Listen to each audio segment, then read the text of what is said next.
The ship had been dark for so long that when the lights came back, they hurt. They came up slow, the way the old engineers had designed them to. A dawn measured out over 90 seconds so that eyes which had not seen anything for 10 centuries would not be burned by their own waking. But 90 seconds is a lifetime when your heart is trying to remember how to beat, and Sera Vale opened her eyes into a rising gray glow that felt, in that first instant, like being born and drowning at once. She was 24. She had been 24 for 1,000 years. The cold sleep cradle exhaled around her, a long hiss of gases she did not have names for, and the gel that had held her suspended broke apart into warm rivulets that ran off her skin and vanished into the drains beneath the couch. Her lungs seized, then they filled. Then, obscenely, they filled again, and she was breathing, actually breathing, air that tasted of metal and age and the faint sweetness of the preservative fog, and she thought with the strange, flat clarity of a mind not yet fully returned to itself, that she had not expected to wake up at all. None of them had, that had been the point. Her fingers found the release bar above her chest and pulled, and the cradle's canopy cracked and folded back, and Sera Vale sat up into the light of a ship that had carried her farther from home than any human being had ever traveled, and looked, for a long moment, at nothing. The waking bay of the Meridian's daughter was a cathedral of frost.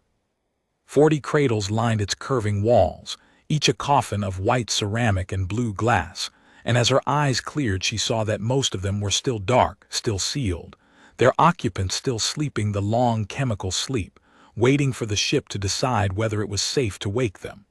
Only 3 cradles glowed. Only 3 of them had opened. And of those 3, only one held a person who was moving. "Sorry." "Ship," she said, and her voice came out a ruin, a dry crack of a thing that hadn't spoken in 10 centuries. She swallowed. She tried again. "Ship." "Report." For a moment there was nothing but the hum of the frost and the drip of the gel, and Sera felt the first cold finger of fear press against the base of her spine, because the Meridian's daughter had always answered instantly, had answered before she finished asking, in the warm, patient voice of the old shipmind they'd all called Halden after the man who wrote her. "Good morning, Sera," said the ship. The voice was wrong. It was slower than she remembered, and there were gaps in it, small silences where a word should have been, like a song played on an instrument that had lost some of its strings. But it was Halden. It was still Halden. And Sera Vale put her face in her wet hands and made a sound that was not quite a laugh and not quite the other thing, and stayed like that until the shaking stopped. "How long?" she said finally. "You should drink first," said the ship. "There is water at your left hand. Your body has not processed liquid in a very long time. I would prefer you did not die in the first 5 minutes after I spent a millennium keeping you alive." She drank. The water was the best thing she had ever tasted, and it was also the most painful, and she drank all of it and asked for more, and the cradle produced more, and only when the worst of the ruin had left her throat did she ask again. "How long, Halden?" The ship was quiet. When it answered, the slowness in its voice was not damage. It was something else. 1,011 years, it said. Ship's time, we crossed 9 years, 4 months. Objective time, the time that passed out there in the galaxy, while you slept, 1,011 years, 61 days. I have checked the figure 400 times since I began to suspect it. I did not want to wake you until I was certain. Sera Vale sat very still on the edge of her cradle, dripping naked, 1,000 years old, and did the only thing a person can do with a number that large, which is to fail to feel it. It was too big. It slid off her like the gel sliding off her skin. 1,000 years. Her mother was dead. Her mother had been dead for 980 years. Everyone she had ever kissed, every teacher who had ever failed her, every rival she had ever wanted to beat, dust, and the descendants of dust, and the forgetting of the descendants of dust. The city she had grown up in was archaeology. The language she was thinking in was, statistically, a dead one. "That's not possible," she said, and even as she said it, she knew that it was exactly what they had signed up for, that the mission had always carried this in its bones. "Halden, the flight plan was 90 years. Objective, 90. We were supposed to make the survey loop and come home and be 100 years late, and everyone would be old, but everyone would still. The plan was 90. The plan was 90, the ship agreed. The plan did not survive contact with the vault. She had been 9 years old the first time she understood what humanity had done to itself, and she had not believed it either. Her grandmother told her the story on the roof of their apartment in the Callisto Arcology, both of them wrapped in the same blanket, watching the slow crawl of the shipyards across the black.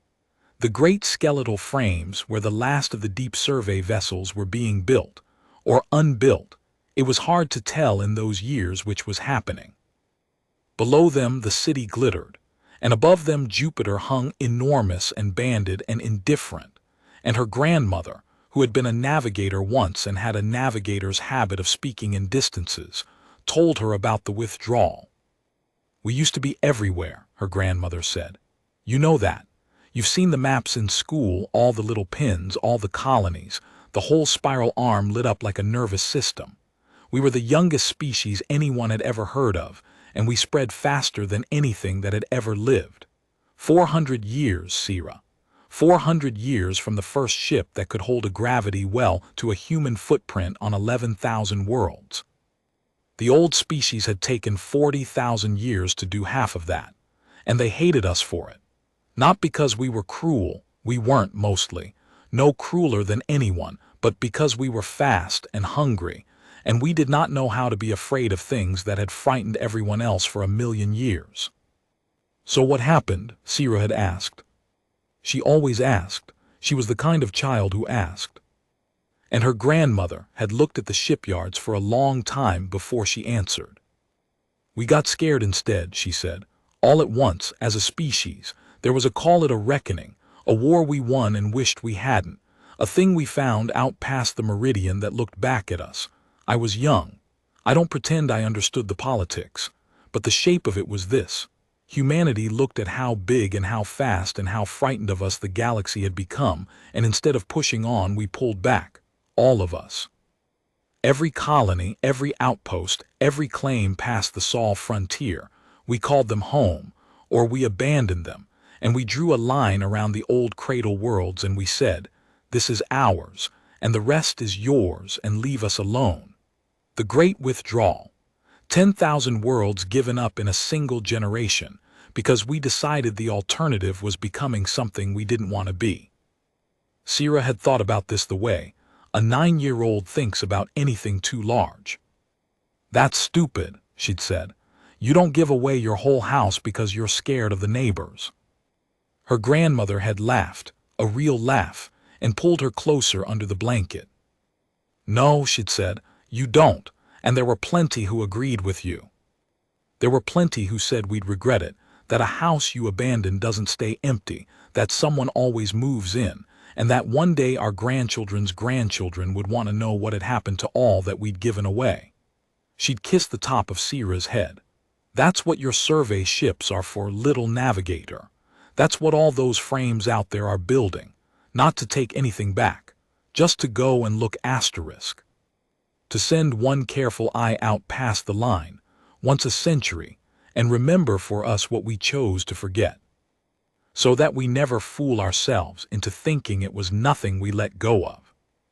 15 years later, Sera Vale had put her name on the manifest of the Asterisk Meridian's daughter Asterisk, the newest and farthest ranging of those careful eyes, and had gone to sleep as the youngest xenocartographer ever to hold a survey commission, and had believed, the way you believe things at 24, that she was going out to look asterisk. She had not understood then that a house you abandon does not stay empty. She was beginning to understand it now. "Show me," Sera said. She had dressed.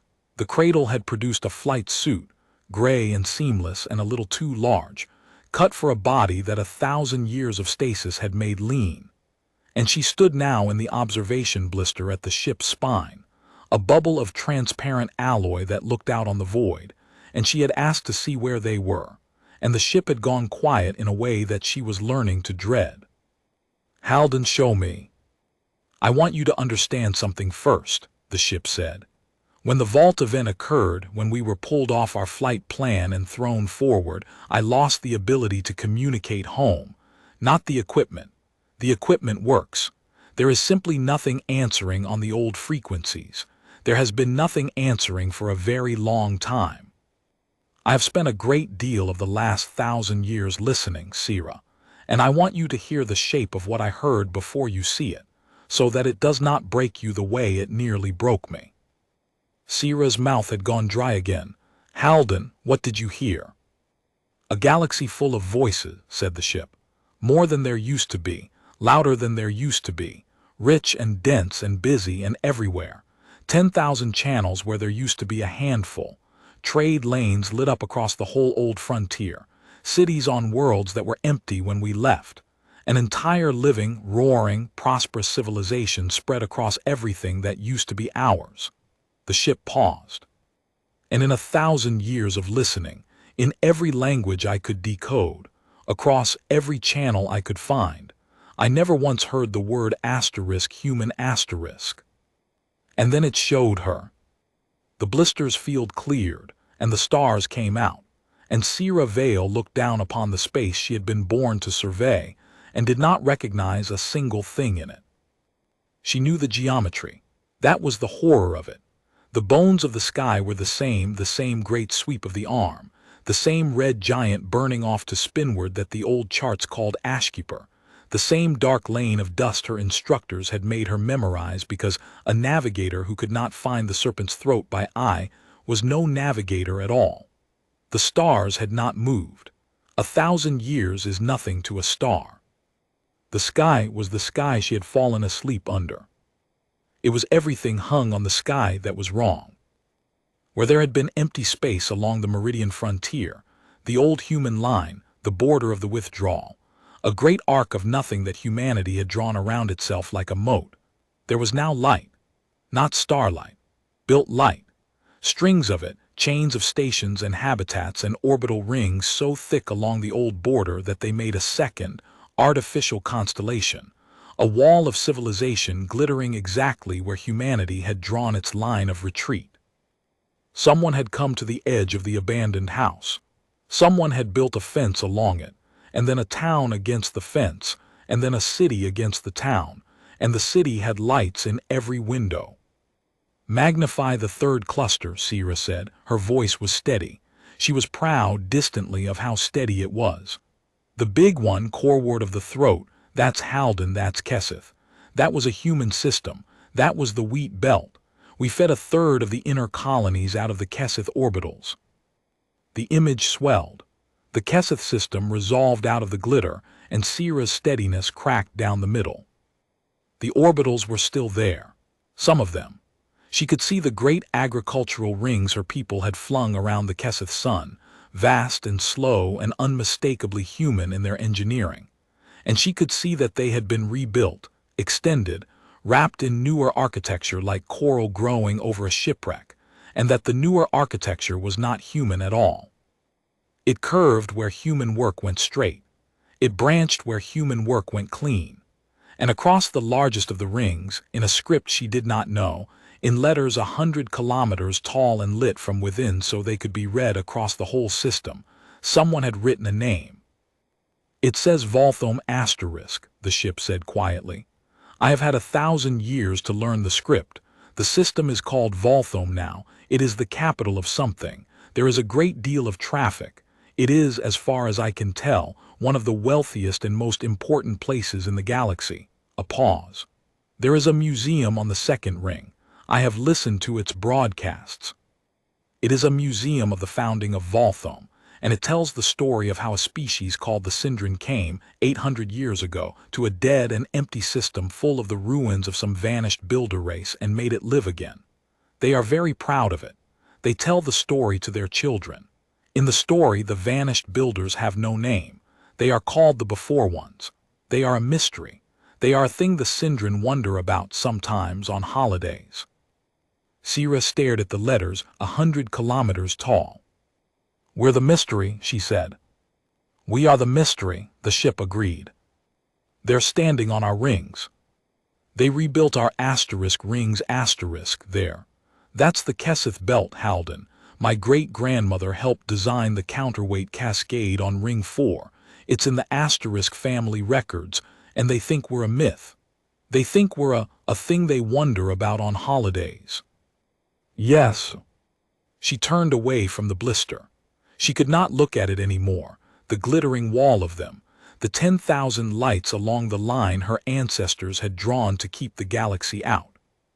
She pressed her back against the cold alloy and slid down it until she was sitting on the deck, and she pulled her knees up, and she was 24 years old and 1,000 years old, and the last thing she remembered before the sleep was her grandmother's voice saying a house you abandon does not stay empty, and she understood now that her grandmother had been trying to warn her, and that she had been too young to hear it, and that everyone who could have explained it to her had been dead for the better part of a millennium. Halden, she said, the others, the 40 cradles, why did only 3 open? The ship took a long time to answer, and when it did, its voice had the careful flatness of a thing delivering the worst news last. Because I could only be certain of 3, it said. The stasis systems degraded over 1,000 years, Sera. I rationed power. I rerouted heat. I let go of the modules I could not save so that I could save the ones I could. Of the 40 who went to sleep, I woke the 3 whose signs were strongest. You and 2 others. Who? Navigator's mate Das Ryle, said the ship.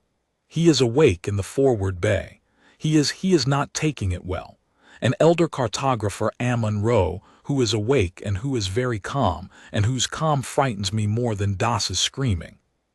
Sera closed her eyes. Ammon Rowe. Of course it was Ammon Rowe. The old man, really old, 70 when they'd launched, the oldest human ever cleared for deep survey, granted the seat only because no one alive knew the old borderlands the way he did.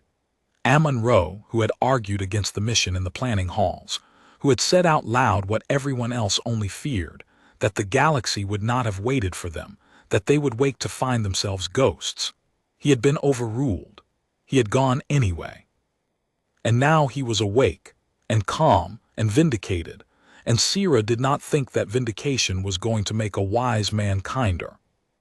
The other 37, she said. I am so sorry, said the ship. Das Ryle was breaking things. She heard him before she saw him, the crash and clatter of a body flinging itself against the padded walls of the forward bay. The ragged animal sound of a man who has woken into a nightmare he cannot wake from because he is already awake. When she came through the hatch, he was on the floor with a supply locker torn open around him, and he had a survey beacon in his hands, one of the little pressure flares they carried for marking waypoints, and he was trying to arm it, and Sera crossed the bay in 4 strides and took it out of his hands before his shaking fingers could find the trigger. Das, look at me. He looked at her, his eyes were terrible. Das Ryle had been the funniest man on the ship, the one who did impressions of the department heads, the one who'd smuggled real coffee aboard against 3 separate regulations, and shared it with everyone in the navigation pit the night before they went under. He'd had a laugh you could hear through bulkheads. He was 29 years old and 1,000 years dead, and there was nothing in his eyes now but the drop. Everyone's gone, he said. Sera, everyone. I have a sister. I had a sister. She was going to have a kid. She was going to name it after our dad, and that was Sera. That was a asterisk 1,000 years ago. There's no one. There's no one to go home to. There's no home. There's not even an asterisk word for us anymore, the ship said. There's not even a. I know. Then what do we do? He grabbed the front of her flight suit, not violently, just holding on the way a drowning man holds on. Tell me what we do. You always know what we do. You're the one who tell me. Tell me what we do, because I can't, Sera, I can't. I woke up and there's nothing. There's 1,000 years of nothing, and I can't. And Sera Vale, who did not know what they were going to do, who had woken up 90 seconds ago into the ruin of everything, and had not yet had a single moment to grieve any of it, held the survey beacon behind her back where he couldn't reach it, and looked into the eyes of the funniest man she had ever known, and understood that she was, in this small terrible way, in charge. That of the three of them awake she was the youngest and the fittest, and the one whose hands were not shaking. And that the answer she gave him now would decide whether Das Ryle lived to see the next hour. "We look," she said. He blinked. "That's the mission," she said. "That's the whole mission, Das. It's the only thing we were ever sent to do. Go out past the line and look and come back and tell the truth about what we saw. And we saw it. We're the first humans in 1,000 years to see what happened to everything we gave away, and the mission says we look, and then the mission says we tell someone." She took his hands off her suit and held them in hers and did not let them shake. "So we're not done. We're the opposite of done. We are the only people alive who remember. And out there is a whole galaxy that decided we were a story they tell on holidays. And I don't know how yet. And I don't know when, but before I die, Das Ryle, I am going to make every single one of them learn our asterisk name asterisk." It was not a plan. It was barely a sentence. But Das Ryle stopped shaking and looked at her, and something came back into his eyes that was not the drop, something small and furious and alive. And Sera realized she had said the truest thing she had ever said in her life without knowing, until it left her mouth that she believed it. "Okay," Das said. "Okay, yeah, okay." "Okay." "How?" he said. And a third voice, dry and unhurried and very old, spoke from the hatchway behind her. "Yes," said Amon-Ra, "that is the question, isn't it? How?" The old man stood in the doorway with his hands folded, calm as a stone in a river, watching the two of them with eyes that had argued against this exact morning and lost. "The girl makes a lovely speech. She always did. But I have been awake for 2 hours longer than either of you children, and I have been listening to the ship, and I think before we decide to teach the galaxy anything, we had better understand precisely how much trouble we are in." He stepped into the bay. "Because they did not simply forget us out there. It is worse than forgetting. Sit down, both of you. Let me tell you what the old man figured out while you were busy being brave." They sat. Even Das sat, folding down onto an overturned locker, and Amon-Ra lowered himself onto the edge of a cradle with the slow care of a very old man in a body 1,000 years asleep, and he began to speak in the flat lecturing voice he'd used to terrify first-year cartographers. "When a species dies," he said, "the galaxy mourns it or ignores it and moves on. That is the ordinary way of things. Worlds go quiet, empires fall. It is sad and it is common, and no one builds a lie around it because the truth is dull. A species that simply asterisk vanishes, that goes silent and is not heard from again, leaves a clean absence, a grave. And you can stand at a grave and tell the truth about who is in it." He raised one finger. "But we did not vanish, children. We withdrew. We were not conquered. We were not plagued. We were not burned out of the sky. We looked at the galaxy, at the height of our strength, with 11,000 worlds under our hand and a fleet that could have cracked any 3 of the old empires. And we chose, of our own free will, to fold up our whole civilization and go home and lock the door. Do you understand how that looks, 1,000 years later, to the ones who moved in?" "It looks like a gift," Sera said slowly. "It looks like a asterisk victory asterisk." The old man's eyes glittered. "Somebody's victory. Nobody remembers the withdrawal as a choice. How could they? Who would believe it? What species, at its zenith, gives away 10,000 worlds because it is afraid of what it might become? No sane history writes that down. So the histories out there wrote something sane instead. Ship. Play them the founding tale of Volthome, the part I flagged." The ship spoke, and its voice changed. It was reciting now, in the cadence of a translation, the official telling that the Sindren gave their children. And the before ones, who had grown proud and vast and cruel, and who had taken the stars for their own and let no other people breathe among them, were struck down in a single age by their own excess, so that their empire crumbled all at once and their worlds fell silent. And into that silence came the first Sindren, who were humble and patient and worthy, and who found the broken thrones of the proud and made them clean, and made them live, and made them ours.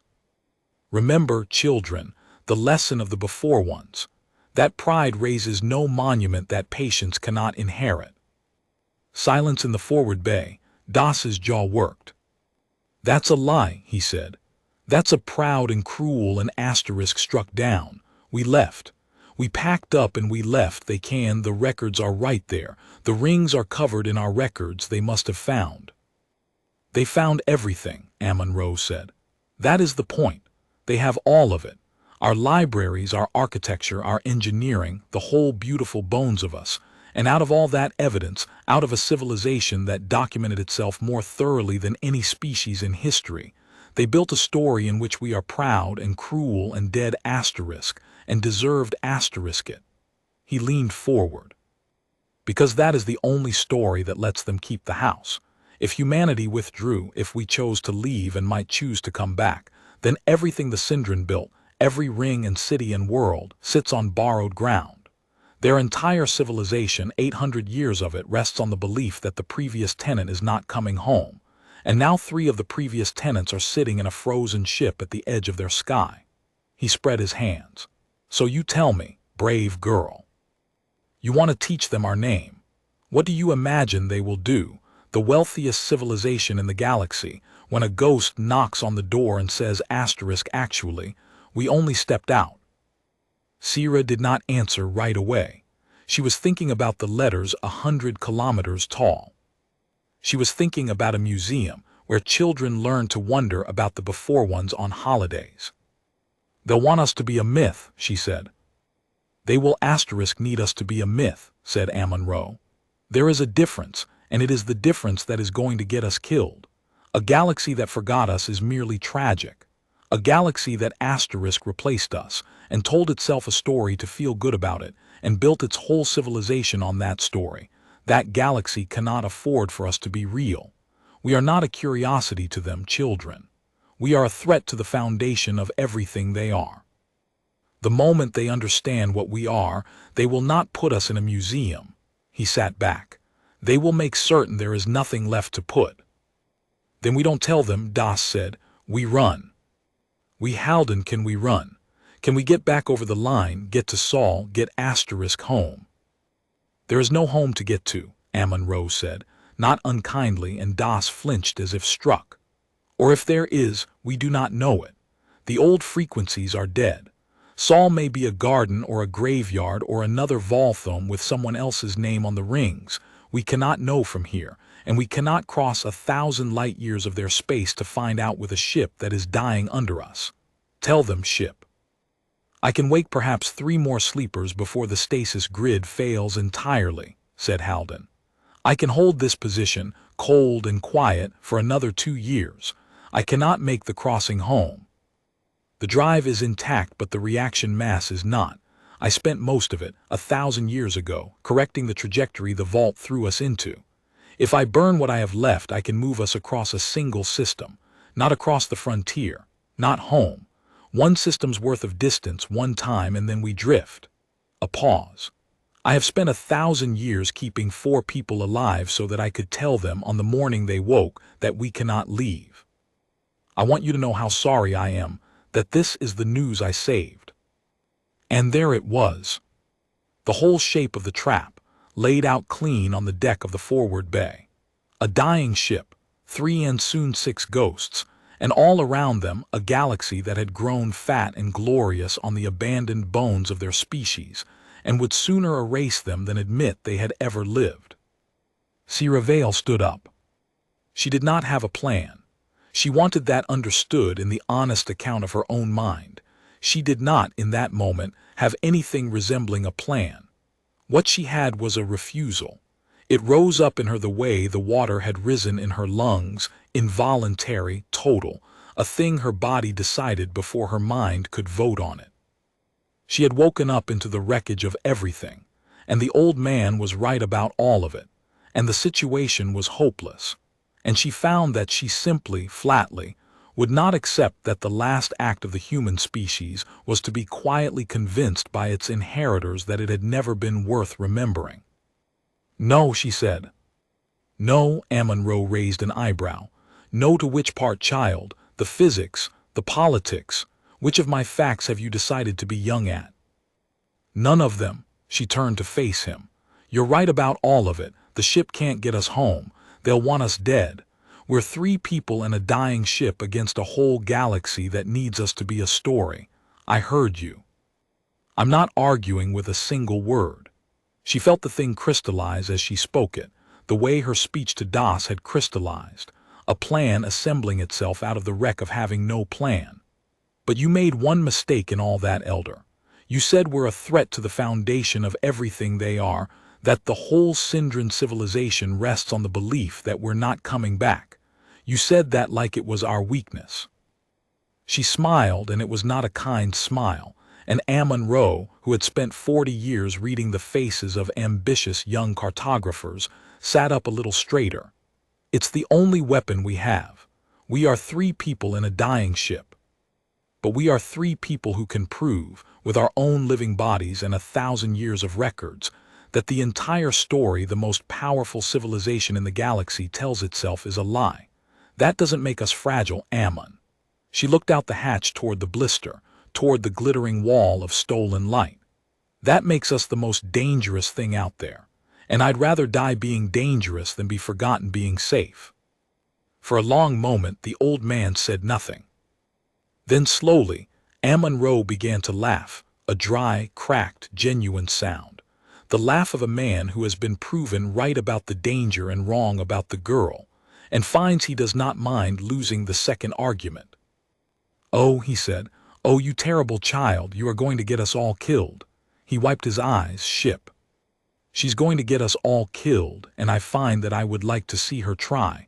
Tell her what's coming toward us. The thing you flagged an hour ago, the thing I told you to save." "There is a vessel," said Halden, "on an intercept course with us. It has been accelerating toward this position for 6 hours. It is a Syndran ship, a small one, unarmed as far as I can tell, 3 lifesains aboard. It changed course to reach us within 9 minutes of the moment I brought up the waking bay lights." The ship paused. "Sera, they know we're awake.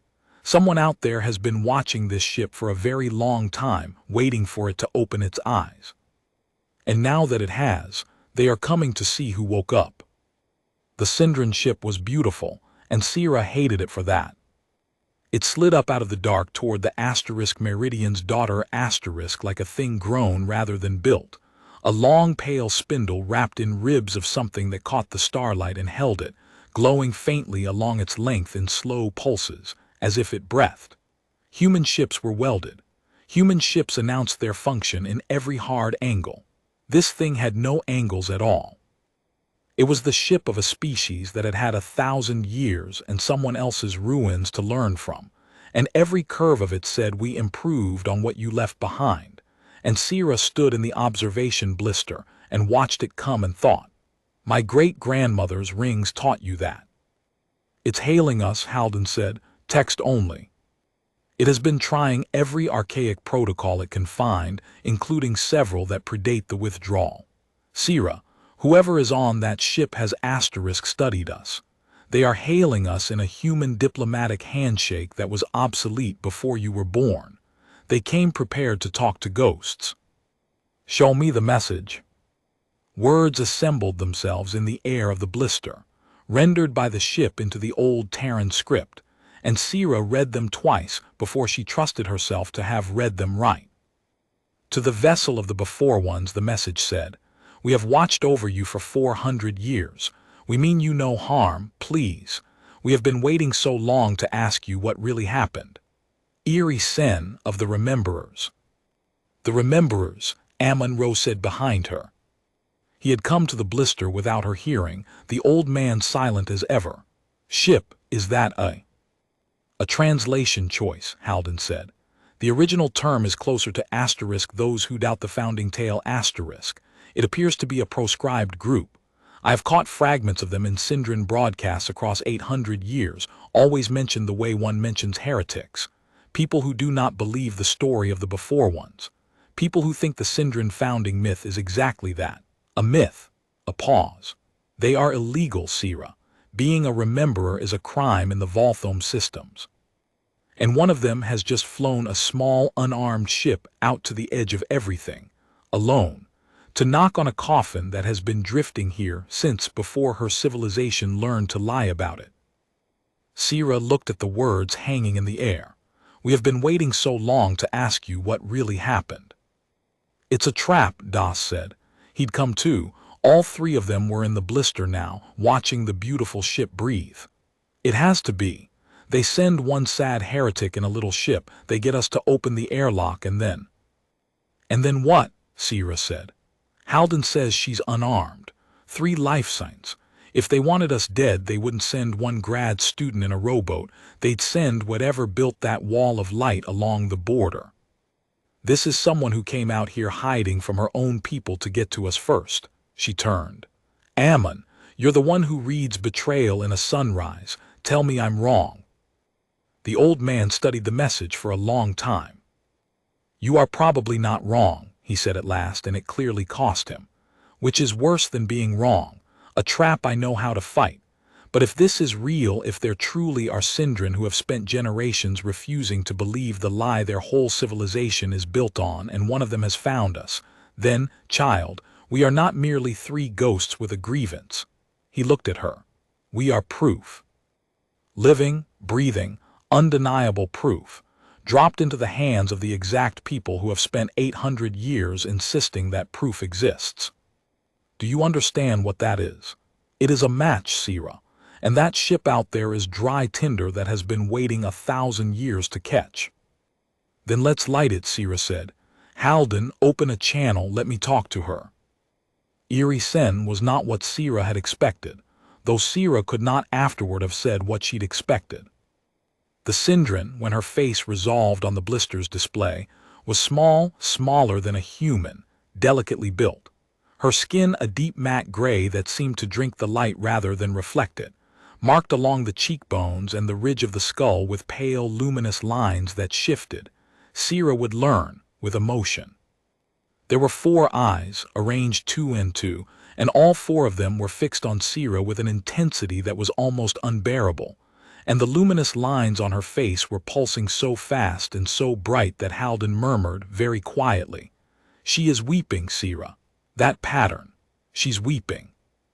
You're real, Eerie Sen said.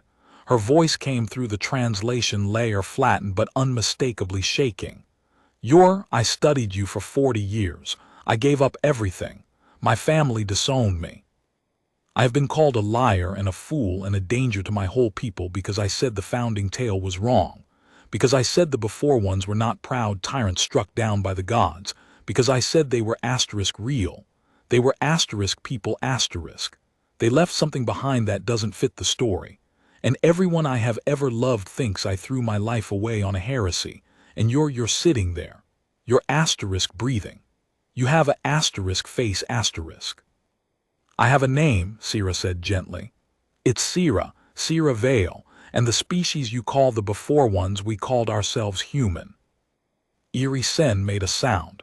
It was not a word in any language. Halden did not translate it because it did not need translating. It was the sound a person makes when the load-bearing belief of their entire life is proven true after they had already paid for it with everything they had, and it was the most human sound Sera had heard since she woke. Human, Eerie Sen repeated, tasting it. Human. You had an name. Of course you had a name, everyone has a name, they took your name. She stopped herself visibly, gathered the shaking back in. The luminous lines dimmed and steadied.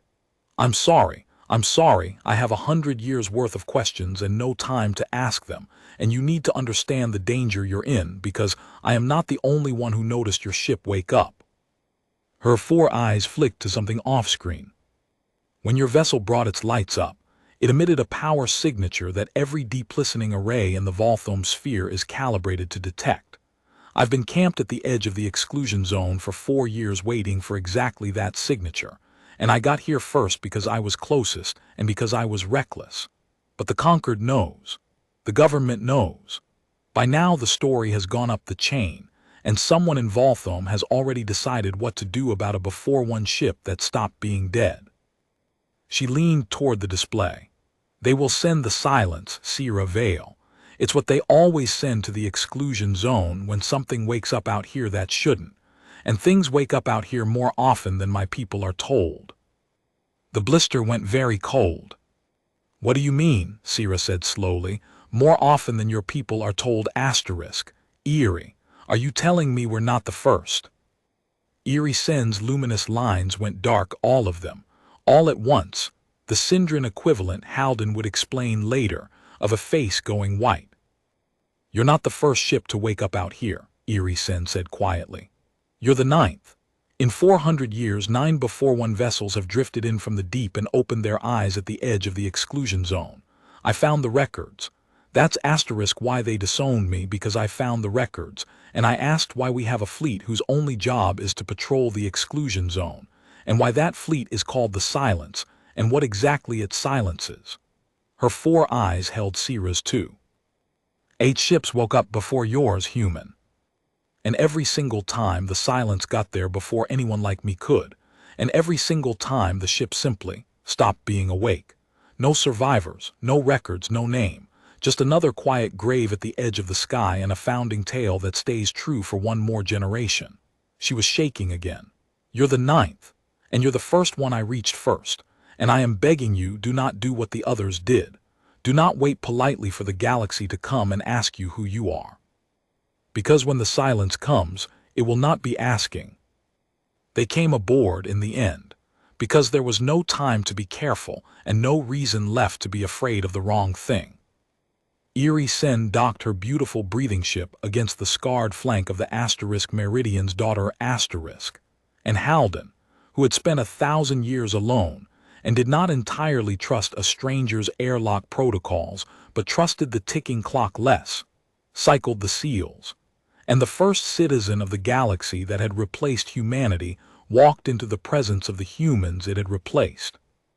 She was small in the corridor, smaller than she'd looked on the display, and she came through the hatch and stopped and stood absolutely still, the way a person stops in a cathedral, and looked at the 3 of them, old man, broken jester, and the young woman standing in front of them both, with all 4 of her eyes shining.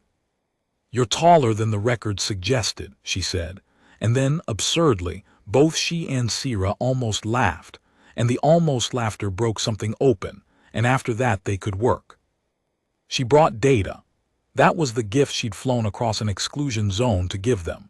Not rescue, which she could not offer, but truth, the accumulated forbidden research of 40 years, and a hidden network of heretics stretching back generations. She spread it through Halden's systems and the ship devoured it, and as the ship read, it began, at last, to fill in the shape of the 1,000 years Sera had slept through. And the shape of it was this. Humanity had not been forgotten by accident. That was the thing Sera had assumed in the first hours, that 1,000 years was simply long enough for anything to be forgotten, that the erasure was the natural silt of time. It was not. The erasure had been engineered asterisk. In the 1st century after the withdrawal, when the abandoned worlds were being settled and the great question hung over every new colony, whose worlds are these, and will the owners return? The founders of what became the Syndran civilization had made a decision, and they had written it down, and Eerie Sen had found where they'd written it.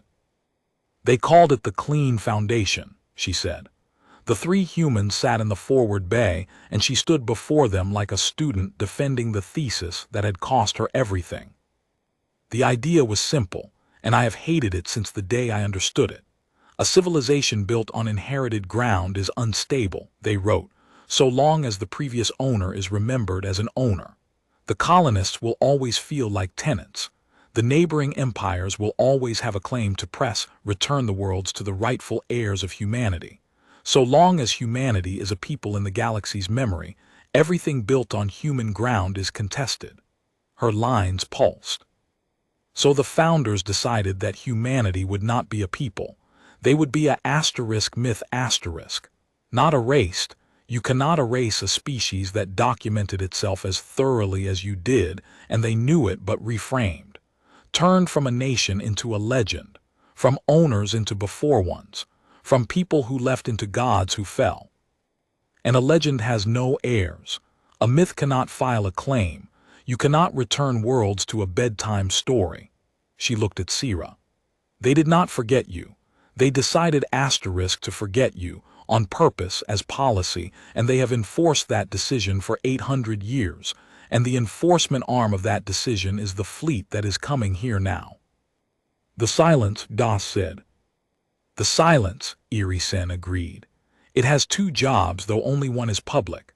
The public job is to patrol the exclusion zone, the whole volume of deep space beyond the old frontier, sealed off, forbidden, dangerous, they tell us, full of unstable before-one ruins that could hurt the curious. The private job is the one I found in the founder's own words. Her voice dropped. The private job is to make sure that no before-one ship that wakes up out here ever gets to tell anyone who it is. Amon-Ra had been silent through all of it, his old eyes half closed, and now he opened them. 8 ships, he said. You said 8 ships woke before this one over 400 years. Child, do you understand what that means? He looked, for the first time since he'd woken, genuinely shaken.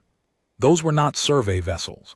The survey program launched fewer than a dozen ships in its entire history, and most came home on schedule in our time before the withdrawal was even complete. 8 ships waking 1,000 years late, scattered across 4 centuries. Those are not surveyors, Eerie Sen. Those are refugees. Those are colony ships and evacuation transports and slow arcs full of the people who did not make it home before the door closed. The withdrawal was not clean. We always knew it wasn't clean. There were ships still out here when the frontier sealed, and everyone assumed they died in the dark. He put a hand over his mouth. They didn't all die in the dark. Some of them made it. Some of them drifted for 1,000 years and woke up, and every single time your silence was waiting, and killed the last survivors of a lost human ship, and filed the coordinates and told no one.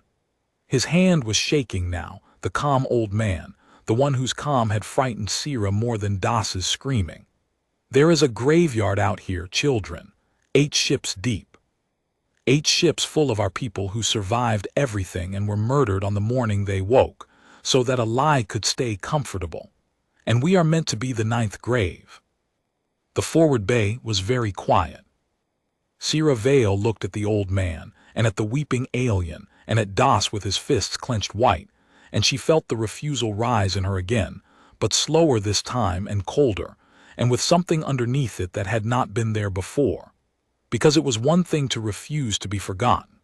That was pride and grief, and a young woman's fury at a galaxy that had insulted her dead. But this was not an insult.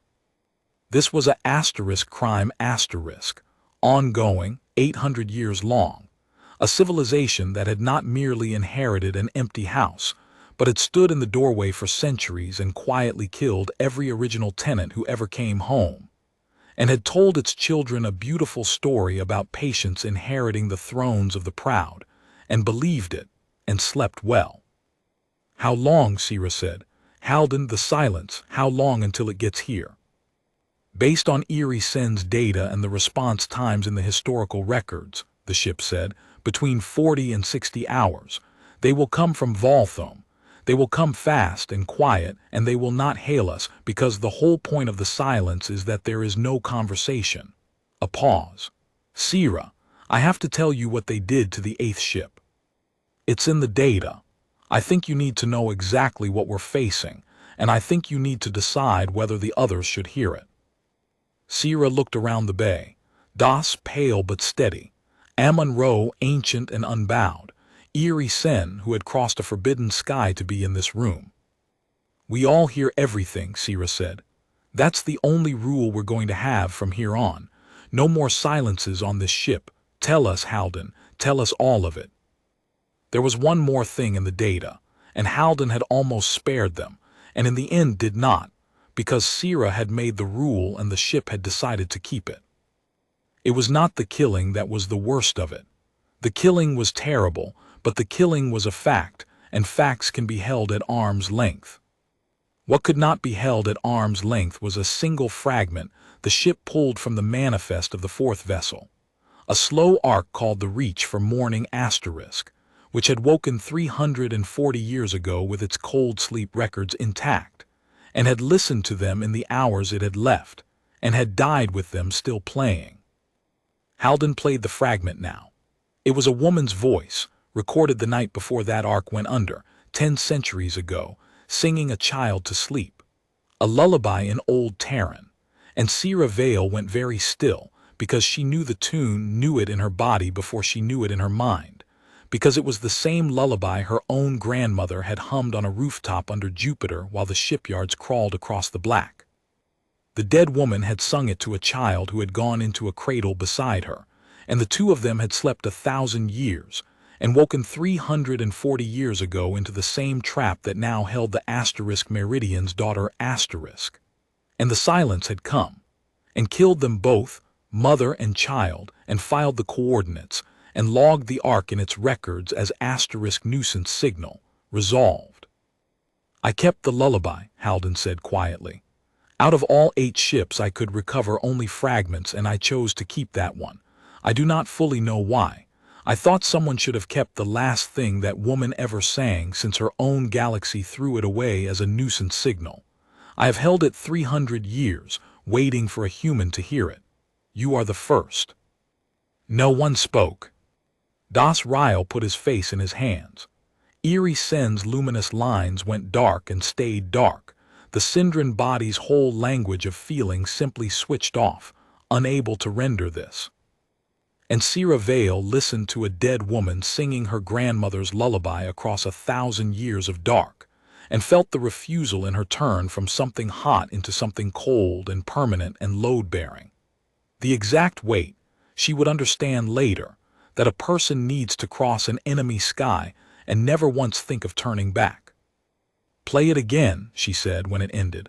Once, all the way through, and then we go to work and not one of us forgets that sound for the rest of however long we've got. She looked around the bay at the 3 faces.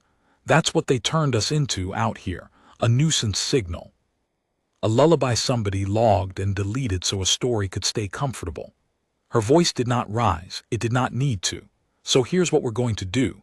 We're going to go down into the middle of their beautiful house, and we're going to make the whole galaxy hear that song play back. Every ring, every world, every child they ever sang their own lie to at bedtime. They're going to hear what a nuisance signal actually was. She stood. Play it, Halden, and then point us at Volthome. The 8th ship had been called the Asterisk Longmark Asterisk, and it had died 206 years ago, and it had almost gotten a message out. That was the detail that changed everything, in the end. The detail Halden pulled from the deepest layer of Eerie Sen's forbidden archive, from a silence after action report that some Syndran conscience-stricken clerk had copied and hidden, and passed down a chain of heretics, until it reached a small ship at the edge of the exclusion zone. The Asterisk Longmark had been a colony transport, 4,000 cold sleepers aboard, and it had woken with fewer than 100 survivors, and its captain, a woman named in the report only as Asterisk the Before-One commander, had understood the trap faster than any of the others. She had not waited to be asked who she was. She had aimed her ship's antique but powerful transmitter at the inner Volthome worlds, and she had begun, in the clear, on every frequency, to Asterisk broadcast the ship's records, the true history, the founder's own words about the clean foundation, the whole 4,000-year truth of humanity poured out into the open sky where any citizen with a receiver could hear it.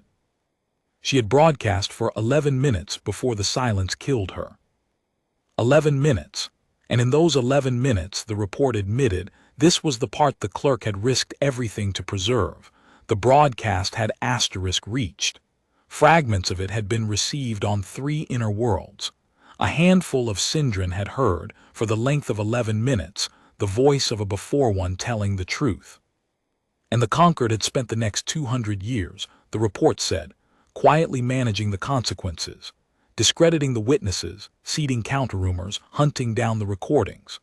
The rememberers, Eerie Sen realized aloud as Halden read, her voice cracking, the rememberers, the heresy she had given her life to, the network she thought was a fragile thing of the last few generations. The rememberers had asterisk started with the 11 minutes of the asterisk long mark asterisk.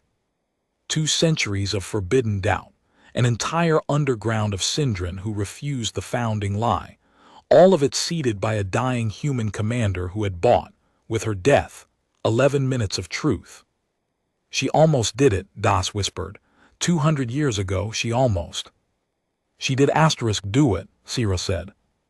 Her voice was strange in her own ears. Eerie, you're here because of her. You exist because a woman 200 years dead refused to die quietly. She didn't fail, she just didn't have enough time. She stood and crossed to the blister and looked out at the wall of stolen light. Halden, our transmitter, compared to the asterisk long mark asterisk S, what have we got? The asterisk Meridian's daughter asterisk was built for deep survey, the ship said, and there was something in its slow old voice that Sera had not heard before, something like hope, rationed out as carefully as it had rationed heat. Our primary function was to send data across interstellar distances back to Sol, in a form that could not be corrupted or lost. Sera, our transmitter is not like the asterisk long mark asterisk S. Ours is the finest broadcast instrument humanity ever built. It was designed to be heard across half the galaxy and understood 1,000 years later. A pause.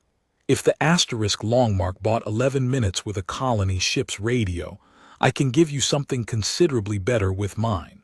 But there is a problem, and you are not going to like it, and I have been trying to solve it for the last 2 hours and I cannot.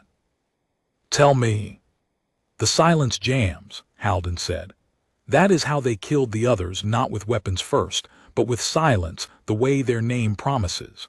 When a before one ship begins to broadcast, the silence saturates the entire local volume with jamming so total that nothing gets out. The asterisk long mark got 11 minutes only because it began broadcasting before the silence arrived, in the window between waking and interception. The moment their ships are in range, nothing we transmit will reach a single receiver, and they will be in range for 30 hours before they are close enough to board and finish us. We cannot outshout them, Sera.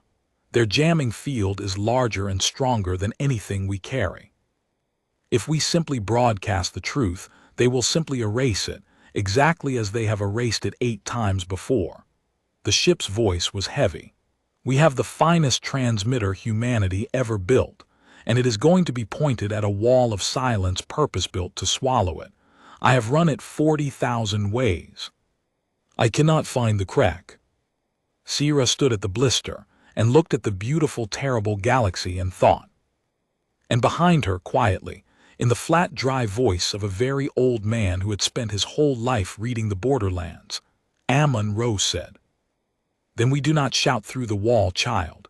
We remember what we asterisk are." He rose slowly and came to stand beside her and pointed one long finger out at the glittering sprawl of Volthome. "They jammed the local volume. Fine, local. But look at what they built, Eerie Sen. Look at what your people made of our rings. That is not a colony. That is a hub asterisk. Volthome is the wealthiest and most connected place in the galaxy. You told us so yourself. Every trade lane, every communication relay, every data channel in the whole Syndran sphere runs through those systems, through our rings, through the infrastructure our people built, that yours inherited and never fully understood because you improved the surface and left the bones alone."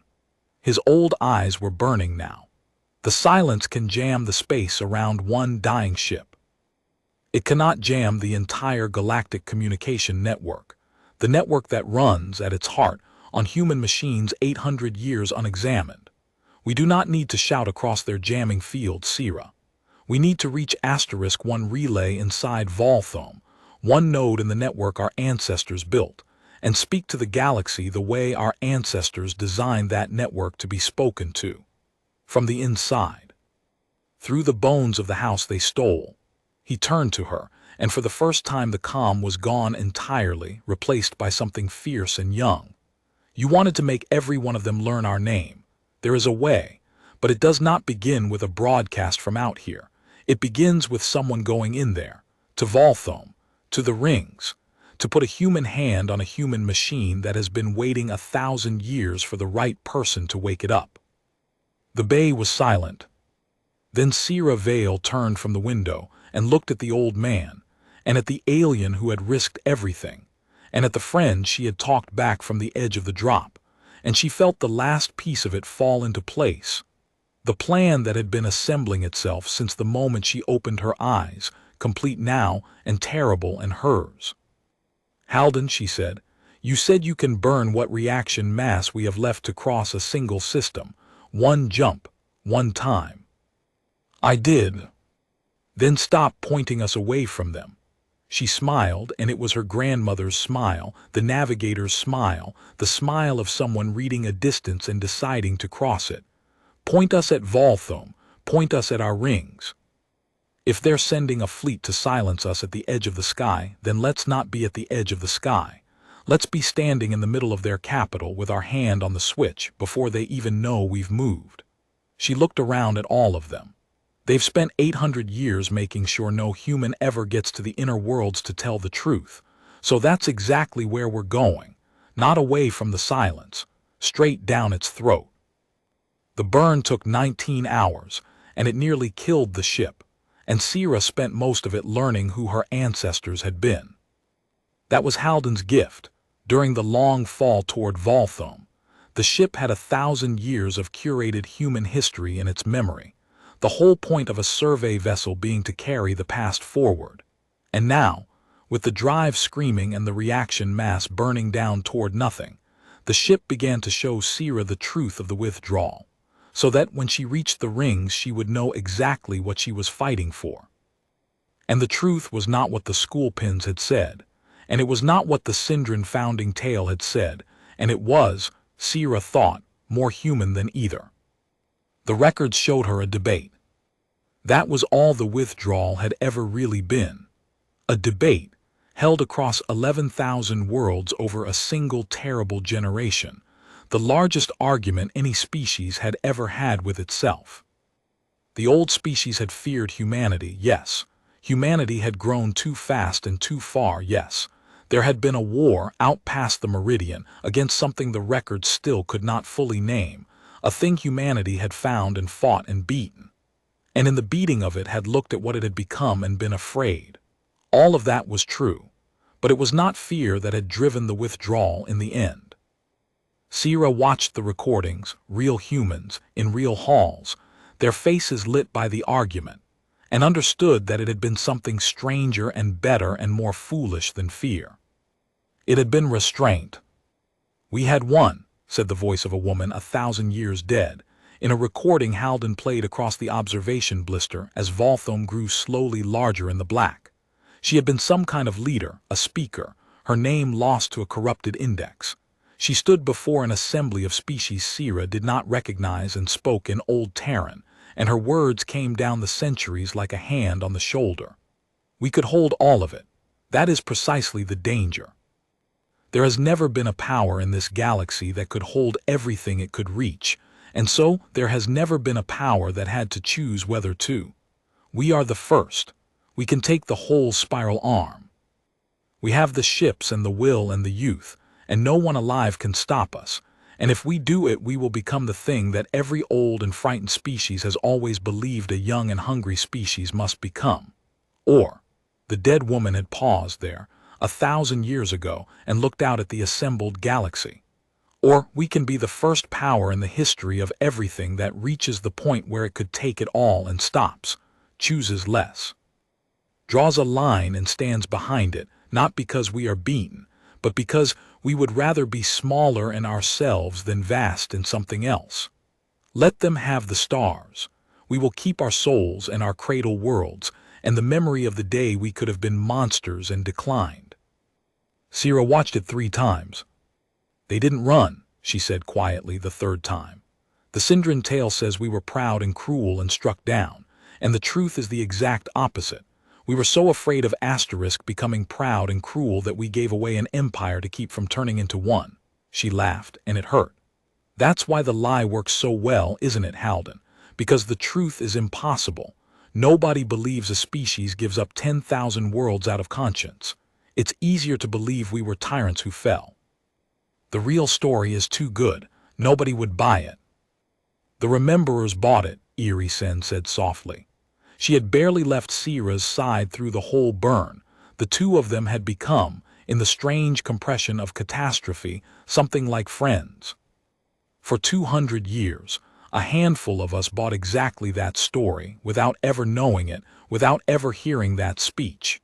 Because the 11 minutes of the asterisk long mark were enough to make us doubt, and once you doubt the tale that says they deserved it, the only story left is the one that says they didn't. We didn't know you gave it up out of conscience.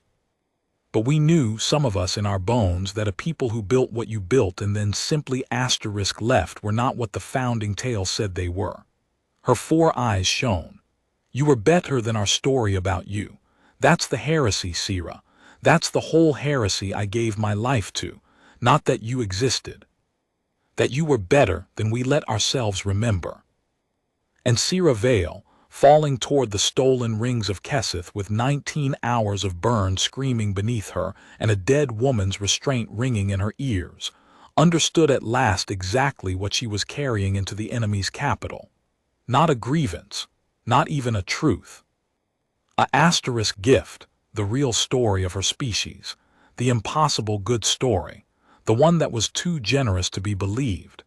And the only thing standing between that gift and the whole waiting galaxy was a fleet built for 800 years to make sure no one ever heard it.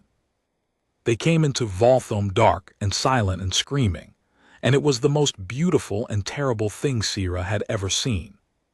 Halden brought them in behind the system's outermost gas giant, using the planet's bulk to mask their approach, and then killed the drive entirely.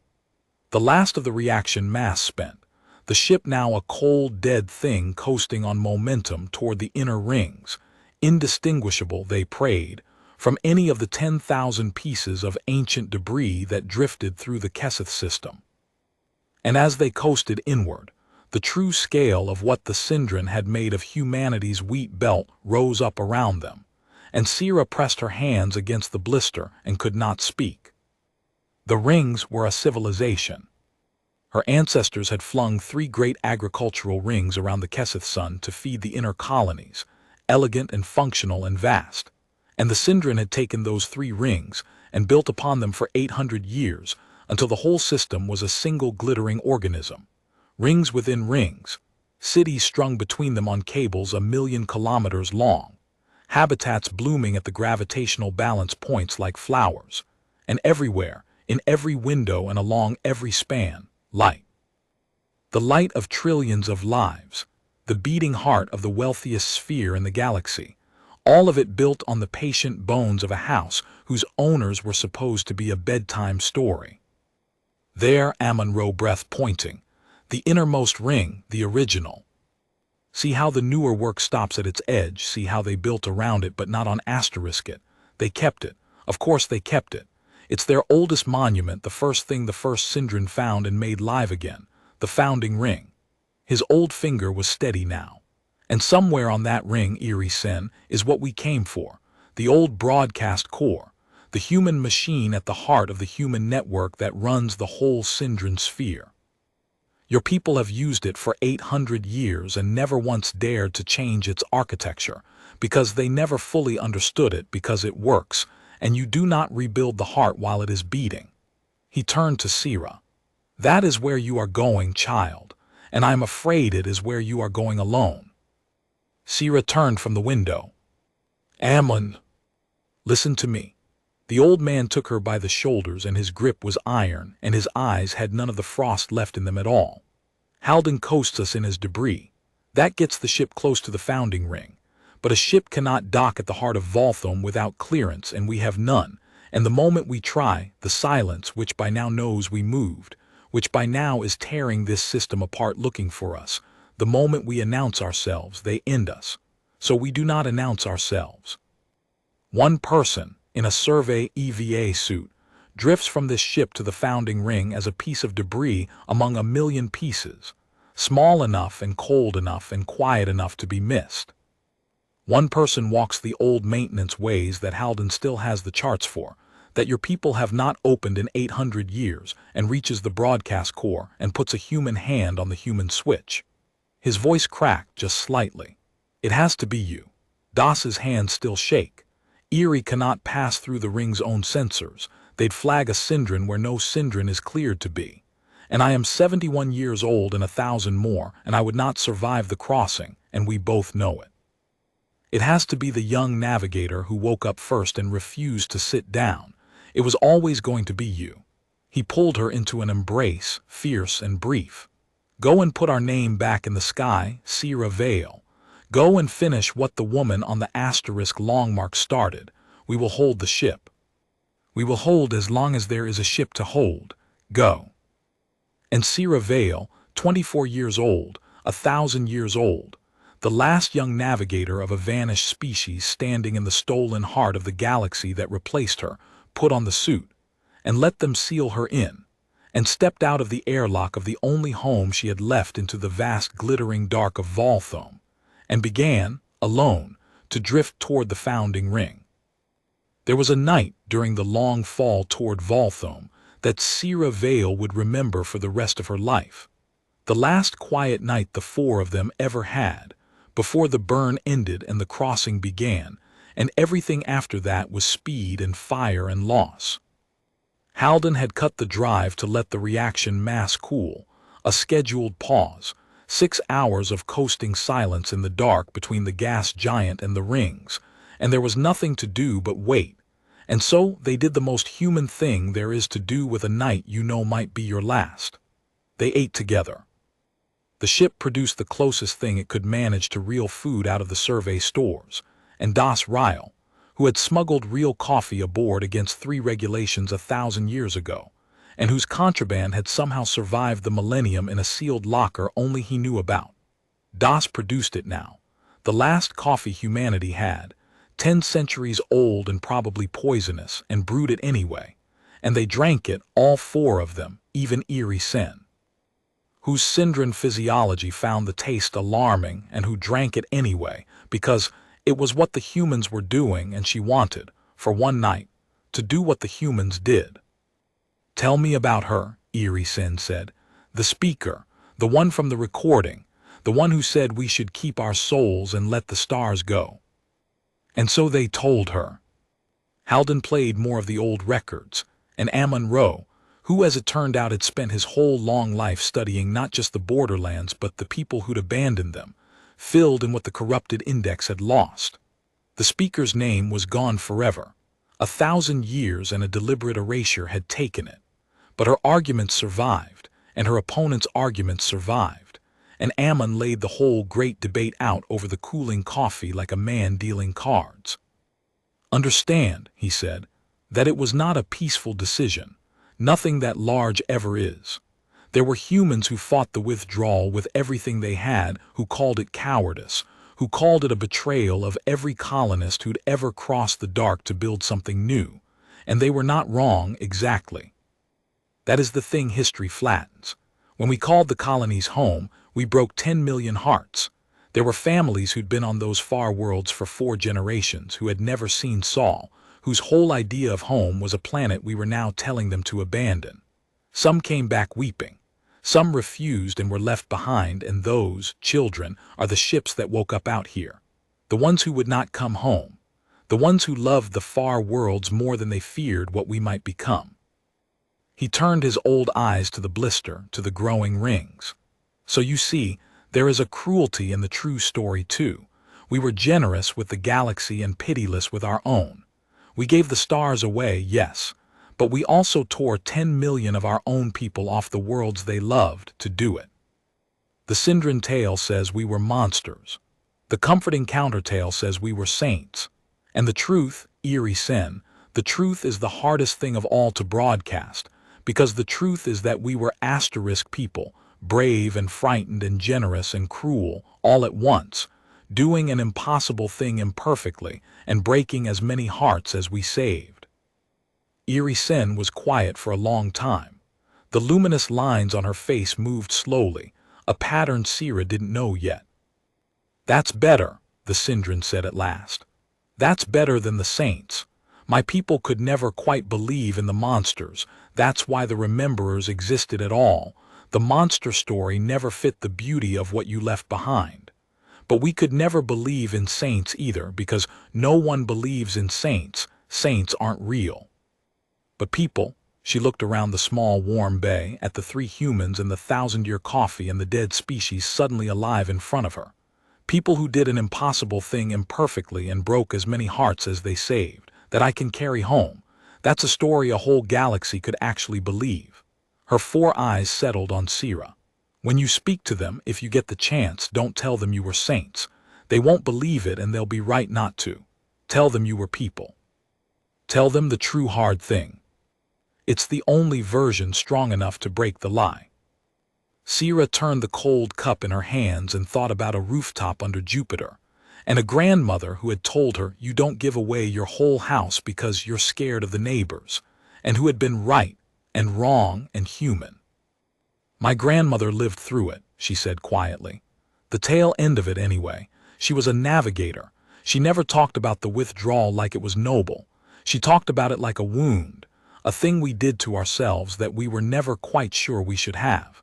She used to say we were the only species in the galaxy ever brave enough or stupid enough to be afraid of our own future." Sera looked up. "And then she'd point at the shipyards, at the survey frames, at the ships they were building to send out here once a century just to look, and she'd say that was our penance, that we couldn't take the stars back and we wouldn't have if we could, but we owed it to ourselves never to pretend it had been nothing. To send one careful eye out past the line every 100 years to remember for us what we'd chosen to forget." She set the cup down. "That's what I am. That's all I ever was, the careful eye. I woke up out here to remember for them." Her jaw set. "And I'm going to, even if the ones who sent me are 1,000 years dead and don't know they're still owed a report. Even if the only people left to hear it are the ones who replaced us. I'm going to go down there and remember asterisk out loud in the middle of their capital until they can't unhear it, because that's the mission. It was always the mission. Go and look and come back and tell the truth." Amon-Ra watched her across the little table, the ancient cartographer and the young navigator, and something passed over his face that was almost tenderness. "You know you're not coming back," he said, "not cruel, just true. You understand that, child. The survey creed is asterisk go, look, return. There will be no returning. Whatever you say down there, you say it knowing the ship is dead behind you and there is nowhere to sail home to. You will complete 2/3 of the creed and pay for the 1/3 with your life. Do you understand that, and do it anyway?" And Sera Vale looked at the old man who had argued against the whole mission and come anyway, and at the broken jester whose hands had stopped shaking, and at the alien heretic who had crossed a forbidden sky to give 3 ghosts the truth. And she understood that this was the last honest question anyone would ever ask her, and she gave it the honest answer. "The creed's wrong," she said. "It always was. Go, look, return, that's a creed for people who have a home to return to. We don't. So we finish it the only way that's left." She raised the cold 1,000-year cup, the last coffee humanity would ever brew, and the other 3 raised theirs, even Eerie Sen, and in the warm little bay at the edge of the enemy sky 4 beings drank to the end of everything. "Go, look, and tell asterisk, that's the new creed. That's the human creed. We go and we look, and whatever it costs, we come back loud enough that they can never say we weren't here." The crossing took 4 hours, and Sera Vale made it as a piece of garbage, and thought the whole way about her grandmother. She had to. It was the only way to survive the crossing sane. To drift across 60 kilometers of open Volthome space in a cold suit with the thrusters dead and the whole enemy sphere glittering around her, tumbling slow and deliberate so that any sensor sweeping past would read her as debris and not as breath. It required a stillness that was very close to death, and the only thing that kept Sera on the right side of that line was her grandmother's voice, the navigator's habit of measuring the world in distances. 60 kilometers. That's nothing. That's a walk across a city. You've drifted farther in training. One tumble at a time, little navigator. One distance at a time. Below her, as she fell, the founding ring turned, the original human ring. 800 years old and 1,000 years human.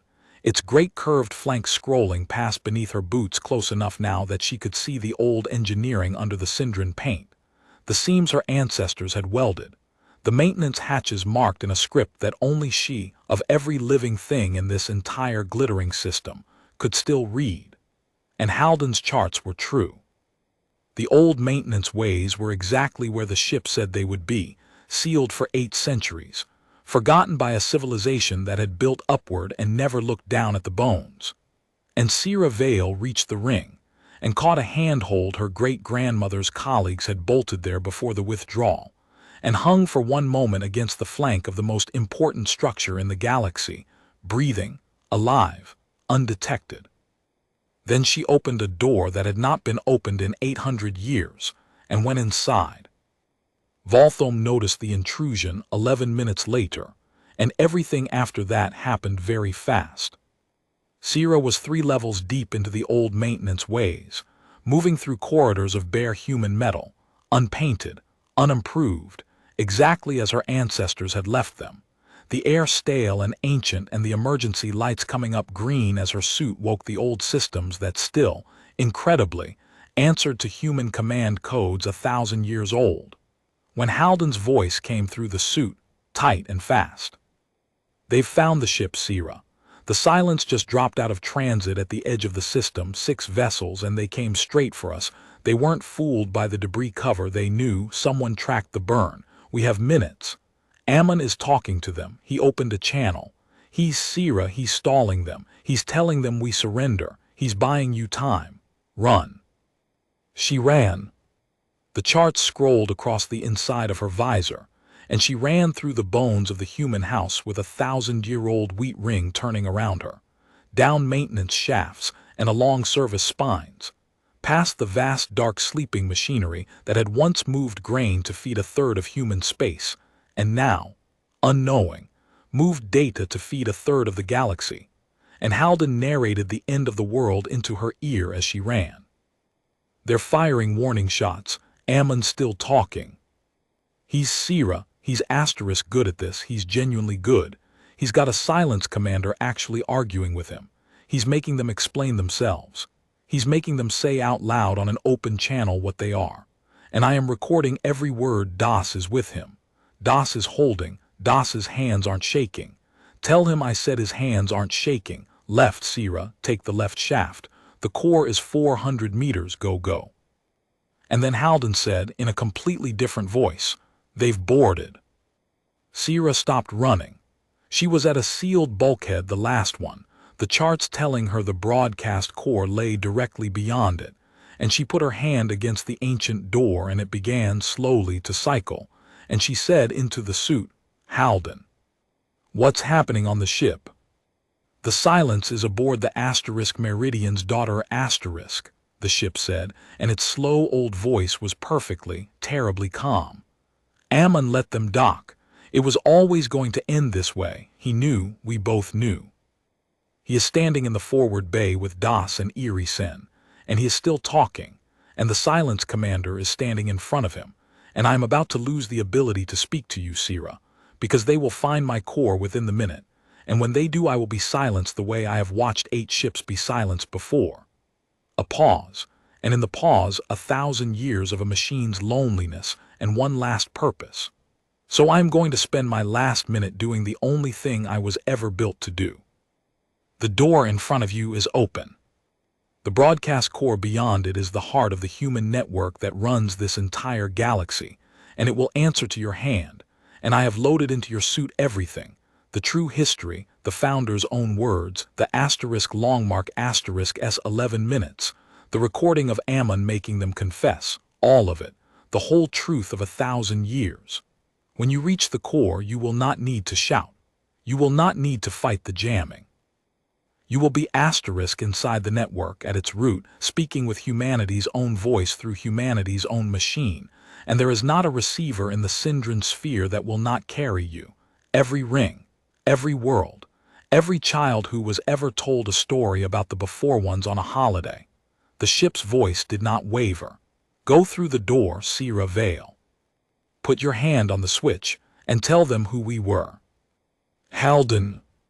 It was the honor of 1,000 years, said the ship, to keep you alive. Goodbye, navigator, finish it. And the channel died. Sera Vale stood alone at the open door with the whole weight of her dead pressing at her back. Her mother 900 years in the ground. Her grandmother's warning finally understood. The woman on the asterisk longmark who bought 11 minutes with her life. Amon-Ra making murderers confess in a doomed ship's forward bay. Das, whose hands weren't shaking. Eerie Sen, who gave up everyone she loved for a heresy that turned out to be true. Halden, who kept 4 people alive across 1,000 years of dark, so that one of them could reach this door. And she walked through it, into the beating human heart of the galaxy that had replaced her, and put her hand on a switch her ancestors had built 1,000 years ago. And the whole vast machine woke and knew her, and opened every channel in the Syndran sphere at once. For a moment there was only silence, the good kind, the kind before a voice. Then Sera Vale spoke to the galaxy that had spent 1,000 years pretending she had never existed. My name is Sera Vale, she said, and the human machine took her voice and poured it into every receiver in the sphere. And I am a human being, and I am standing on the ring my great-grandmother helped to build.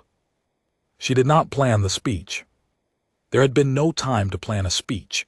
And anyway she understood, standing there with her hand on the switch and her friends dying above her, that a planned speech would be the wrong thing, that the galaxy had heard 1,000 years of planned words, the smooth, practiced lie of the founding tale, and what it had never heard was a human being telling the truth badly, in real time, with grief in her throat. So she told it badly. She told it true. You call us the before ones, she said. You tell your children we were proud and cruel, and that we took the stars and let no one else breathe, and that we were struck down for it, and that you, who came after, are the humble, worthy inheritors of our fall. I know the story. I've heard it now. I heard it from your own museums, on your own holidays, in your own children's voices. And I am here, in the machine at the heart of everything you built, to tell you that every single word of it is a lie, and that the people who first told it to you knew it was a lie and wrote down that they knew, and I have their words, and I am going to read them to you. And she did. The machine carried the founder's own confession across the whole Syndran sphere, the clean foundation, the cold policy of turning a nation into a myth, the deliberate 800-year erasure of a people so that their house could be held without guilt. She read it flat and clear into every home in Volthom, and then she read them the truth the lie had been built to bury. Here is what actually happened, she said. My people did not fall. We left Asterisk. At the height of our strength, with 11,000 worlds and a fleet that could have taken this whole spiral arm and no power alive able to stop us, we looked at what we were becoming, and we were afraid, not of you, but of Asterisk ourselves Asterisk. We were afraid of turning into the kind of species that takes everything it can reach simply because it can. And so we did the thing that no power in the history of this galaxy had ever done. We stopped. We drew a line around our oldest worlds and we gave the rest of the stars away, 10,000 worlds freely, to whoever would come and live on them, because we would rather be small in ourselves than vast and monstrous. Her voice broke and she let it. We gave you this house. We didn't lose it. We gave Asterisk it to you. And you have spent 800 years teaching your children that you took it from tyrants because the truth, that it was a gift from a people generous enough to walk away, was too good for you to believe and too dangerous for your government to allow. Because a gift can be honored, but a gift means there was a giver, and a giver might come home. She did not tell them her people had been saints. She remembered Eerie Sen's warning over the 1,000-year coffee. Don't tell them you were saints. They won't believe it and they'll be right not to. And so she told them the hard, true thing instead. We were not perfect, she said. I won't stand in your house and pretend we were gods. When we withdrew, We broke our own people to do it. We tore 10 million humans off the far worlds they loved and called it mercy. And some of them never forgave us. And they were not wrong. The ships that woke up out here, the ones your silence murdered, a lot of them were our own colonists who refused to come home, who loved these stars more than they feared what we might become. We were brave and frightened and generous and cruel, all at once, doing an impossible thing badly. We were asterisk people asterisk. Her voice cracked and held. That's the truth your founders couldn't let you have, not because we were monsters, not because we were saints. Because we were people who gave you the stars, and people can be thanked, and people can be missed, and people leave heirs.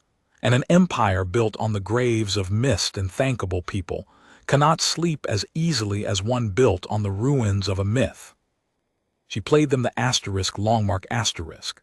11 minutes, 200 years old, a human commander's dying broadcast, the seed of every doubt the rememberers had ever nursed. She told them about the 8 ships. She told them about the silence, what its name meant, what its second secret job had always been, how many of the last survivors of a lost human species it had quietly murdered on the mornings they woke, so that the founding tale could stay comfortable for one more generation. And then, because Halden had loaded it into her suit, she played them Amun-Ra. The old man's voice filled the sphere, dry, unhurried, magnificent, an old human standing in a doomed ship's forward bay, making a silence commander explain himself on an open channel, and the commander's own words came out of every receiver in Volthom. You understand that this is not permitted. You understand that no record of the before ones may reach the inner worlds. Those are the standing orders. They have been the standing orders for 800 years. And Amun-Ra's reply, gentle as a knife. I understand them perfectly. I only want your people to hear you say them out loud. Say it again, Commander. Say who you are. My friend is recording, and she is somewhere you cannot reach. And in a moment the whole galaxy is going to know exactly what the silence has always been for. Sera let the recording play to its end. She let them hear the confession, and then the silence after it, and then she did not spare them this because it was true, and the truth was the only weapon she had left. She let them hear the sounds of the silence killing the asterisk Meridian's daughter asterisk. The forced hatches. The weapons discharged. Das Ryle's voice, steady, not shaking, saying, "Tell her we held." Eerie Sen, a heretic Syndran who had given her life to this truth, saying in her own language for her own people to hear, "I was right. Tell them all I was right." And then Amun-Ra, the old man who had argued against this whole mission and gone anyway, saying the last thing anyone on the asterisk Meridian's daughter asterisk ever said, in a voice that carried 1,000 years and did not shake. Sera, whatever you're about to say, we can hear you. The whole ship can hear you. Say it well. And then the recording ended, because there was no more ship to record it, and Sera Vale stood alone in the heart of Volthom with tears freezing on the inside of her visor, and finished what her friends had died to let her start. They can't hear me anymore, she said quietly, to the whole galaxy. The people who got me to this room, my ship kept 4 humans alive for 1,000 years so that one of us could reach this switch. A Syndran named Eerie Sen gave up everyone she loved because she refused to believe your beautiful lie. An old man named Amun-Ra made your silence confess and then died buying me 4 minutes. They can't hear me now, but you can. Every one of you, on every ring and every world and every house that was built on ours, you can all hear me, and you're going to have to decide right now what to do with what you've heard. Her voice steadied, and it was her grandmother's voice, the navigator's voice, measuring a distance and deciding to cross it. I'm not here for revenge. I couldn't take it if I wanted to. They came through the bulkhead in hard, clean armor the color of the dark between stars, and Sera Vale turned from the switch to face them with her hands empty and her back to the beating heart of the human house. And she did not run, because there was nowhere left to run, and because running was the one thing her people had already proven. 1,000 years ago, they knew how to refuse. There were 4 of them. The lead figure raised a weapon, and Sera looked into the lens of it and thought, with the strange flat clarity she'd woken up with 1,000 years ago, that this was how it had ended for the woman on the *Longmark*, and for the 8 ships before her, and for her friends an hour ago, a raised weapon, a raised silence, and no one to see. Except that this time there was someone to see. This time everyone could see. The broadcast core was still open behind her, still carrying, and the 4 silenced troopers in their stardark armor were standing, whether they knew it or not, in the view of every receiver in the sphere. "Go ahead," Sera said. Her voice went out across the galaxy. "Everyone's watching. Do the thing your fleet was built for. Silence the human. Let them all see what the silence is." The weapon did not fire. She would never fully know why. She would spend the rest of a long life not fully knowing. Whether it was the 11 minutes of the *Longmark finally coming due, 200 years of doubt at last outweighing 800 of policy. Whether it was Amun-Ro's recorded confession still ringing in the trooper's own ears. Whether it was simply that it is one thing to silence a ship in the dark at the edge of the sky where no one will ever know, and another thing entirely to murder an unarmed young woman with her hands empty, while the whole civilization you serve is watching her face. She would never know.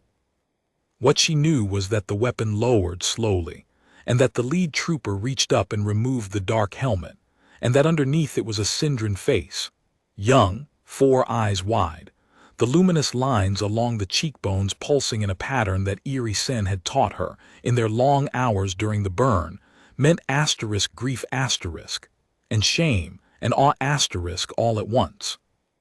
"My grandmother was a rememberer," the trooper said. Her voice shook. "She told me the founding tale was a lie. I joined the silence to prove her wrong. I have served for 9 years. The weapon fell from her hand and drifted in the low gravity.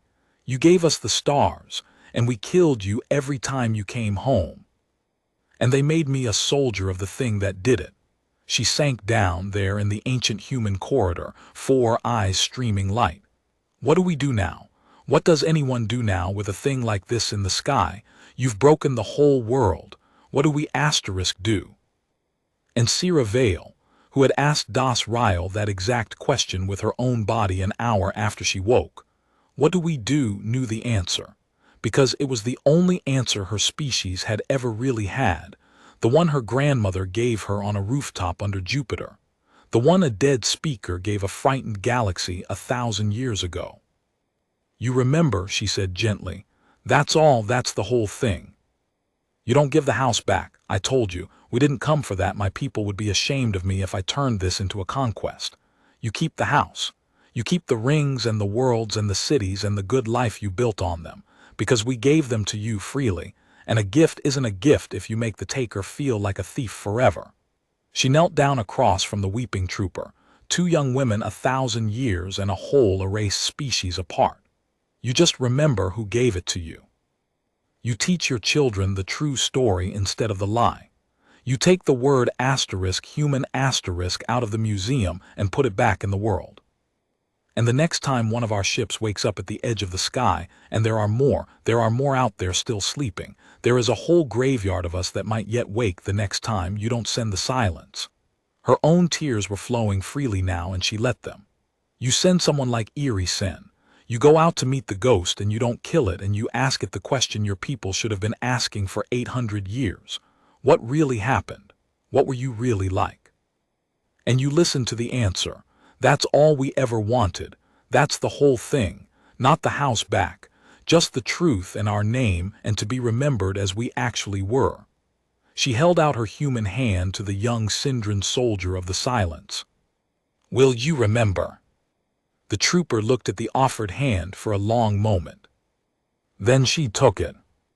They did not kill Sera Vale in the end, and that, more than the broadcast, more than the confession, more than any of it, was how the galaxy knew everything had changed. The truth, once loosed into every home in Volthome, could not be pulled back. The conquered tried for a while. Governments always try.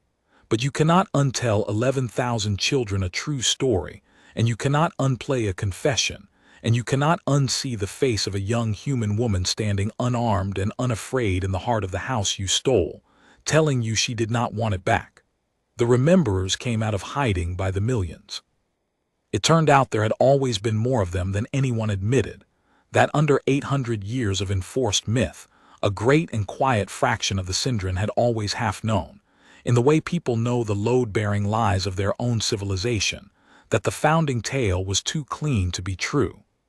Eerie Sen had thought herself one of a persecuted few. She had been the visible edge of a buried multitude, and when the truth broke the surface, the multitude rose with it. The silence was disbanded within a decade. Its records were opened. The graveyard at the edge of the sky was charted at last, all 8 ships of it, and each was given the thing the silence had spent 800 years denying them: a name and a grave that told the truth, and the mourning of a galaxy that finally understood what it had done. And on the founding ring of Volthom, the original ring, the human ring, the oldest monument in the wealthiest sphere in the galaxy, the museum of the before ones was quietly gutted and rebuilt, and the letters 100 kilometers tall were left exactly as they were, because Sera asked that they be left. "Let them read Volthom," she said. "Let the Syndren keep their name for it. It's their home now. We gave it to them. Just add one line underneath, so the children who visit understand." And so beneath the 100-kilometer letters they added a second line, smaller, in 2 scripts, the Syndren, and the old Terran that only a handful of living beings could still read, and it said simply, "Built by humans, given freely, remembered at last." Sera Vale lived a long time after that, longer than she had any right to. The Syndren medicine was good, better than anything her ancestors had built, and they lavished it on the last young navigator of the species that gave them the stars. She never went home. There was, it turned out, no home to go to in the sense she'd feared and hoped. Saul was neither garden nor graveyard, but something stranger, a quiet cluster of cradle worlds where humanity still lived, small in content and utterly cut off, having never once looked back over the line they'd drawn 1,000 years before.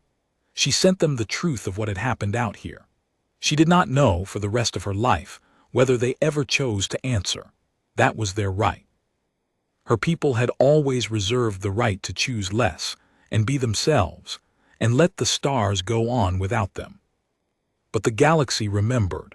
That was the thing she had crossed 1,000 years to win, and she had won it, and it held. On 10,000 worlds built on human bones, the children learned a new story on the holidays. Not the tale of proud tyrants struck down, but the stranger, better, truer tale of a people who could have had everything and gave it away, and were murdered for coming home, and forgave the ones who did it, and asked for nothing in the end but to be remembered by their name. And on the last night of a very long life, an old woman sat in a garden on the founding ring, under the light of the Keseth sun her great-grandmother had helped to harness, and a Syndren child, a descendant, 12 generations down, of a young soldier who had once lowered a weapon in an ancient corridor, climbed into her lap and asked her the question that the young always ask the old, the one Sera had been asked on a rooftop under Jupiter 1,000 years and a lifetime ago. The child asked her whether she had been afraid, drifting alone across 60 kilometers of enemy sky, with her ship dead and her friends dying, and a whole galaxy that had spent 1,000 years pretending she was only a story. And Sera Vale, who had woken from 1,000-year sleep into the ruin of everything, and refused to sit down, who had walked into the heart of the house that replaced her, and given the galaxy back its own true history, looked up at the 100-kilometer letters that read asterisk Volthom, and beneath them, the small true line that read remembered at last asterisk, and told the child the truth. "I was afraid the whole time," she said. "I was afraid when I woke up and everyone was gone. I was afraid when I saw our name torn off the sky. I was afraid drifting across the dark, and afraid at the door, and most afraid of all in the moment before I opened my mouth to speak to a galaxy that had killed everyone before me who tried." She stroked the child's hair, and the mark of 40 years and 1,000 more sat easy on her face. But they made one mistake, the ones who replaced us. They thought that if they told a lie for long enough and killed enough of the ones who came home to correct it, the truth would simply go away, that a forgotten people is a safe people, that a silenced house stays silent. She smiled, and it was her grandmother's smile, the navigator's smile, the smile of the whole vanished generous species that had drawn a line and stood behind it. And instead they taught the whole galaxy the only thing that ever really mattered, the thing my people had known 1,000 years and never quite had to say. That a house you abandon does not stay empty.